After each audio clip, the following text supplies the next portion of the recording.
ಇಲ್ಲದು ಅಂದರೆ ಈಗ ನಾನು ಏನು ಹೇಳಿದ್ದೀನಿ, ದೊಡ್ಡವ್ರು ಹೇಳಿಕೆ ಕೊಟ್ಟಿದ್ದಾರೆ. ದೊಡ್ಡವ್ರು ಹೇಳಿಕೆ ಕೊಟ್ಟ ಮೇಲೆ ನಾನು ಓಡಾಡಲೇಬೇಕು, ನಾನು ಅಭ್ಯರ್ಥಿಯಾಗಿ ಓಡಾಡ್ತಾ ಇದ್ದೀನಪ್ಪ ಅಂತ ಹೇಳಿದ್ದೀನಿ. ಅರ್ಥ ಆಯ್ತಲ್ಲ? ದೇವೇಗೌಡರು ಹೇಳಿದ ಮೇಲೆ ಮತ್ತೆ ಅದರಲ್ಲೇನು ಇದೇ ಬರಲ್ವಲ್ಲ, ಸಂಶಯನೇ ಬರಲ್ವಲ್ಲ. ಒಂದು ಸರಿ ಅಲ್ಲ, ಎರಡು ಸರಿ ಅಲ್ಲ, ಎಲ್ಲ ಮೀಟಿಂಗಲ್ಲೂ ಎಲ್ಲ ಸ್ಟೇಜಲ್ಲೂ ಕೂಡ ಪ್ರಸ್ತಾವನೆ ಮಾಡಿದ್ದಾರೆ.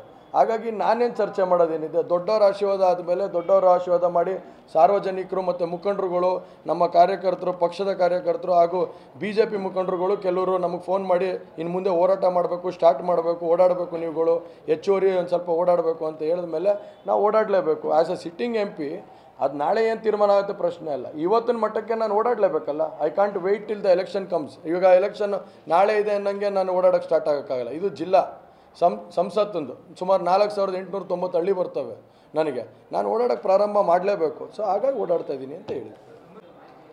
ಹೌದು, ಈಗ ಕುಮಾರಣ್ಣವರು ನಮಗೆಲ್ಲ ಲೀಡ್ ಮಾಡ್ತಿದ್ದಾರೆ. ಕುಮಾರಣ್ಣ ದೊಡ್ಡವರು ಲೀಡ್ ಮಾಡ್ತಿದ್ದಾರೆ.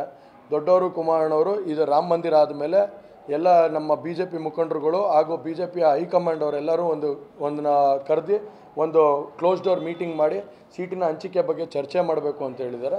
ಈಗ ಮೊನ್ನೆ ರಾಮ ಮಂದಿರದ ಇದೆಲ್ಲ ಮುಗಿದಿದೆ. ಸೊ ಹಾಗಾಗಿ ಇದೆಲ್ಲ ಮುಗಿದ ನಂತರ ಈ ವಾರದಲ್ಲೋ ಇಲ್ಲ ಇನ್ನೊಂದು 10 ದಿನದೊಳಗಡೆ ಮೀಟಿಂಗ್ನ ಕರೆದು ಅದನ್ನು ಸಂಪೂರ್ಣವಾಗಿ ನಿರ್ಧಾರ ಮಾಡಿ ಅದನ್ನು ತಿಳಿಸೋಂಥ ಕೆಲಸ ಮಾಡ್ತಾರೆ.